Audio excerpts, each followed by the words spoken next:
Hello friends, welcome to বাংলার aspirant YouTube channel. আজকে WBP 2024 রিক্রুটমেন্টের কিছু মামলা হাইকোর্টে উঠেছিল। তো সেই মামলাগুলো কিসের ছিল সবারই জানা, যে এগুলো রিজার্ভেশন সংক্রান্ত মামলা। তো এই রিজার্ভেশনটা কেমন রিজার্ভেশন? এগুলো হচ্ছে হরাইজন্টাল রিজার্ভেশন। তো এবার এখানে আজকে মূলত যে হিয়ারিংটা হয়েছে মূলত দুটি ক্যাটাগরিতে হয়েছে। একটা হচ্ছে হোমগার্ড বা এনভিএফ, আর এখানে আছে সিভিক। এছাড়াও আরও অনেক কেস ছিল যেগুলো শুনানি হয়নি, মূলত এই দুটোরই শুনানি হয়েছে। তো সেখানে মামলাকারীদের পক্ষ থেকে তাদের বক্তব্য রাখা হয়েছে। তো যেটা লাস্টে উঠে আসলো, আমি সেটাকে একটু ছোট করে বলছি।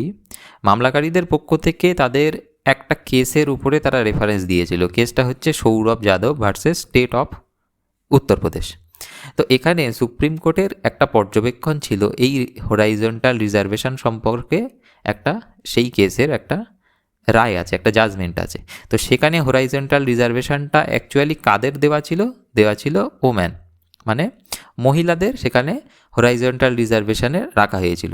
এবং সেখানে যদি আমি একটু ছোট করে বলে দিই যে হরাইজন্টাল রিজার্ভেশনের ক্ষেত্রে সেখানে যদি মানে ভ্যাকান্সির মধ্যে হরাইজন্টাল যে ভ্যাকান্সিটা আসছে সেখানে যদি কোনো শর্টফল দেখা দেয় তাহলে সেটা ফিলিং করার কথা বলা আছে এবং বিভিন্ন ধাপের মাধ্যমে বলা আছে। আমি বিশেষ করে আর ডিটেলে গেলাম না।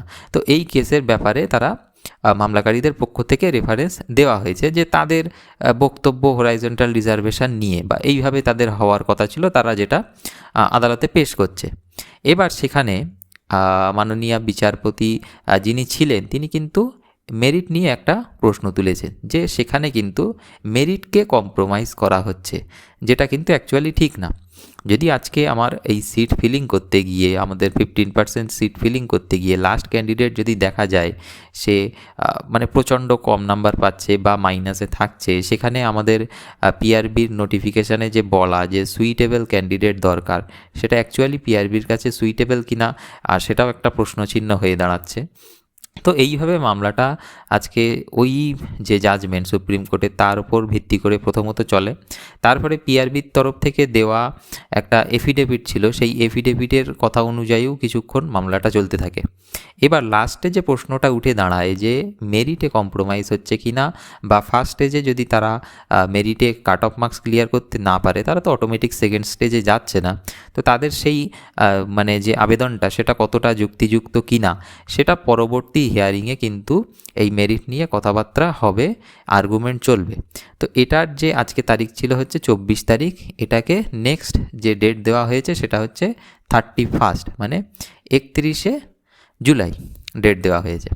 তো এই 31শে জুলাই কিন্তু আবার হিয়ারিং থাকবে, এই মামলাগুলো থাকবে এবং তার সাথে সাথে আরও যে মামলা ছিল, আরও মনে হয় 5টা কি 6টা মামলা দেওয়া ছিল। এই মামলাগুলো আজকে 39 নম্বরে ছিল, 39, 40, এবং তারপরেও আশা করি 41, 42 এইভাবে করে 45 অবধি মামলাগুলো ছিল আমার যতদূর মনে পড়ছে, সেগুলোও এর সাথে রাখা হবে যাতে এই 31 তারিখে মামলাগুলোর আবার শুনানি হয় এবং সেখানে এই কাট অফের ফিক্সেশন এবং এই মেরিটের ব্যাপারে কম্প্রোমাইজ হচ্ছে কিনা সেই ব্যাপারে কিন্তু আর্গুমেন্ট হবে, যেটা আমার একটা পার্সোনালি আমি বুঝতে পারছি। তো এবার এখান থেকে দাঁড়িয়ে অনেকে ডিমোটিভেট হয়ে যাচ্ছে, যেটা বিভিন্ন ট্রেনিং সেন্টার থেকে যে নোটিশগুলো ভাইরাল হচ্ছিল, বিভিন্ন টিওটি ট্রেনিং থেকে শুরু করে কত ক্যাপাসিটি আছে সেই ক্যাপাসিটির ব্যাপারে জানতে চাওয়া, রিপোর্ট দেওয়া, এই নোটিশগুলো দেখে কিন্তু অ্যাসপিরেন্ট বা যারা বসে আছে এই ইন্টারভিউ দেওয়ার পরে প্রায় 21,000-এর বেশি ছেলে মেয়ে, তারা কিন্তু একটা আশায় দিন বাঁধছিল। তো এবার সেখানে এই কেসের আর্গুমেন্ট দেখার পরে অনেকেই একটু ডিমোটিভেট হয়ে পড়ছে। তো আমি যেটা পার্সোনালি মনে করি যে আমাদের মাননীয় মুখ্যমন্ত্রী মহাশয় তিনি বিভিন্ন সাংবাদিক সম্মেলনে কিন্তু তিনি বলেছেন যে 12,000 কনস্টেবলের কথা, যে ডব্লিউবিপি এবং তার সাথে কেপি কনস্টেবলটা আমি যদি একটু সাইডে রেখে দিই, 12,000 কনস্টেবলের কিন্তু সমস্ত ধাপই কিন্তু শেষ, শুধুমাত্র মেরিট লিস্ট পাবলিশ হবে এবং তারপরে জয়নিং হবে ডকুমেন্ট ভেরিফিকেশান বা মেডিকেল পরীক্ষার পরে। তো এবার এইটা রিক্রুটমেন্ট প্রসেস কমপ্লিট করানো অনেকটাই সহজ, কারণ এর সব কিছুই কমপ্লিট। এবার আমার মনে হয় রাজ্যের যিনি মুখ্যমন্ত্রী তার কাছে সব খবরই আছে, তিনি সব কিছু ভেবেচিন্তেই এগুলো বলেছেন যে পুজোর আগে তিনি ডিপার্টমেন্টে জয়েনিং করাবেন। তো আমি আশা রাখবো যে এই যে সমস্ত কেসগুলো চলছে এগুলোর সাথে সাথে এই যে জয়েনিংয়ের ব্যাপারটা তিনি যে বলছেন সব কিছু ভেবেচিন্তেই বলছেন, এবং কাউকে বলবো, সবাইকেই বলবো যে আমার কারোর হতাশ হওয়ার এই মুহূর্তে কোনো দরকার নেই। শেষ অবধি দেখতে থাকো, অবশ্যই তোমাদের জন্য ভালো কিছু খবর আসবে। এবং এখন ওই হতাশ হয়ে বিভিন্ন আলোচনা করা যে এরকম যদি ডিসিশন আসে তাহলে কী হবে, বা উল্টো যদি ডিসিশন আসে তাহলে কী হবে, এইভাবে ডিমোটিভেট হয়ে থাকার কোনো দরকার নেই। নিজেকে মোটিভেট রাখো। এবং আমি যেটা পার্সোনালি মনে করছি যে আমাদের খুব শীঘ্রই কোনো একটা আশার আলো কিন্তু আমরা কিন্তু দেখতে পাবো। তো এবার দেখা যাক সেটা কি হয়। 31 তারিখে একটা ডেট দেওয়া আছে। তার সাথে সাথে ওবিসির একটা কথা একটু বলে দিই। ওবিসির যে ভেরিফিকেশানটা চলছে, অনেকেই জানতে চেয়েছিল যে ভেরিফিকেশানটা কিভাবে হচ্ছে।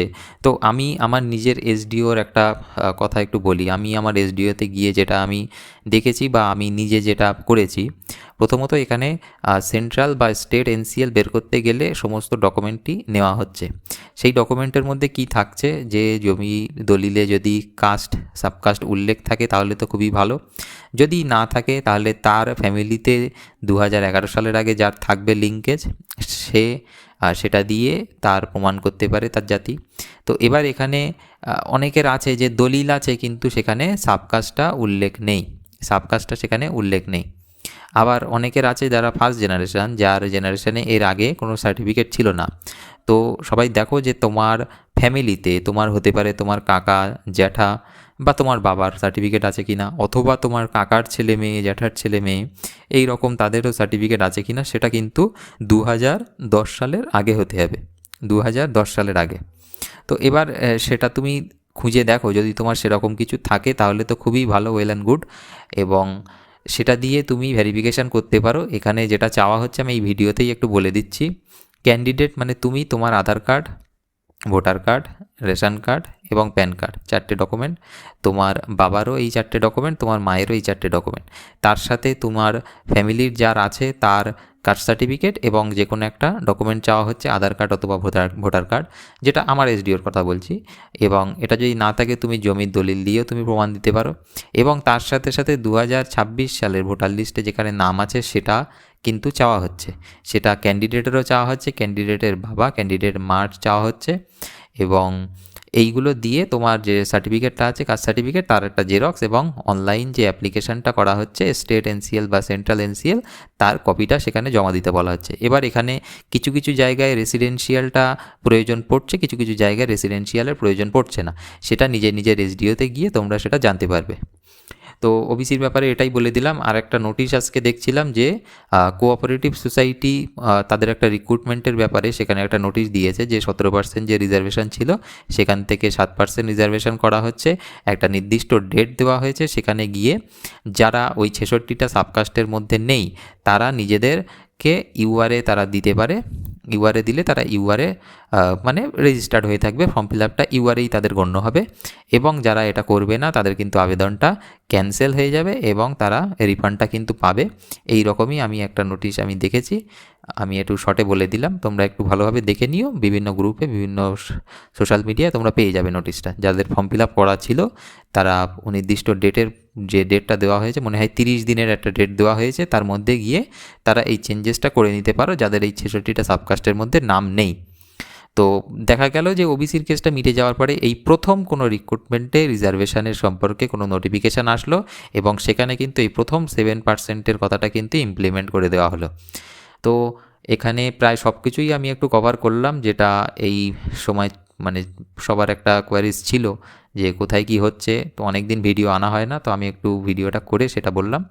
তো তোমরা 31শে জুলাই কেসগুলো আছে, সেদিন নজর রেখো যে পরবর্তী হিয়ারিংয়ে কী হয় সেটা জানা যাবে। এবং হতাশ হইও না, শেষ অবধি অপেক্ষা করো। শেষ অবধি অবশ্যই আমার মনে হচ্ছে যে একটা আশার আলো আমরা দেখতে পাবো। যারা মানে এতদিন ধরে পরিশ্রম করে এত নাম্বার পেয়ে বসে আছে তাদের এই পরিশ্রম বিফলে যাবে না আমার মনে হয়। এবং ওবিসির ভেরিফিকেশান যাদের আছে ডকুমেন্ট তারা করতে পারো, যদি তোমাদের এখন চায় তোমরা গিয়ে একবার এসডিওতে শুনে আসতে পারো যে অ্যাকচুয়ালি প্রসিডিওরটা কী চলছে। বিভিন্ন জায়গায় বিভিন্ন একটু আলাদা নিয়ম দেখা যাচ্ছে, যেটা আমি শুনতে পাচ্ছি, সেটা নিজের এসডিও বা বিডিওতে গিয়ে তোমরা কিন্তু জিনিসটা দেখে আসতে পারো। বিডিওতে যার আছে বা এসডিওতে তোমরা কিন্তু জিনিসটা দেখে এসো তোমাদের ওখানে নোটিশে কী বলা আছে। আর যার ডকুমেন্টস নেই, যার একটু প্রবলেম হচ্ছে, যার মনে একটু সন্দেহ লাগছে, তোমরা ওখানে খুলে জিজ্ঞাসা করতে পারো যে একেবারে খোলাখুলি যে আমার এই ডকুমেন্টসটা নেই, তাহলে আমার কী দিলে আমি এটা প্রমাণ করতে পারবো বা পরবর্তীকালে কী হতে পারে, সেখানে কথা বলো। একেবারে মুখ বুজে চলে এসো না, নোটিশটা দেখেই যে তোমার দরজায় বা কোনো নোটিশ বোর্ডে টাঙানো আছে সেটা দেখেই তুমি চলে আসলে তুমি সেটা কথা বলে এসো যে কোথায় কী প্রয়োজন পড়বে তোমার ভেরিফিকেশানের জন্য, বা তুমি যদি নতুন স্টেট এনসিএল বা সেন্ট্রাল এনসিএল দরকার পড়ে তাহলে তোমার সেখানে করণীয় কী থাকবে। এবং এই যে রিক্রুটমেন্টটা 17% থেকে 7% হয়েছে, এটা কিন্তু যে বিসিডব্লিউ ডিপার্টমেন্ট যে একটা প্রত্যেকটা রিক্রুটমেন্ট বোর্ডের কাছে যে একটা রিপোর্ট চেয়েছিল, তো সেই রিপোর্টটা কিন্তু অলরেডি সমস্ত রিক্রুটমেন্ট বোর্ড থেকে কিন্তু জমা পড়েছে। এবার বিসিডব্লিউ ডিপার্টমেন্ট কিন্তু তারা সিদ্ধান্তটা জানাবে যে কোন রিক্রুটমেন্টের ক্ষেত্রে কী হতে চলেছে, তারা কিন্তু জানাবে। এবং ইতিমধ্যেই যেটা বোঝা যাচ্ছে যে এই কোঅপারেটিভ সোসাইটি যে রিক্রুটমেন্টটা ছিল সেখানে যে ডিসিশনটা দেওয়া হয়েছে সেই অনুযায়ী কিন্তু তারা 7%-এর দিকে এগিয়েছে এবং সেই অনুযায়ী তারা নোটিফিকেশানটা দিয়েছে।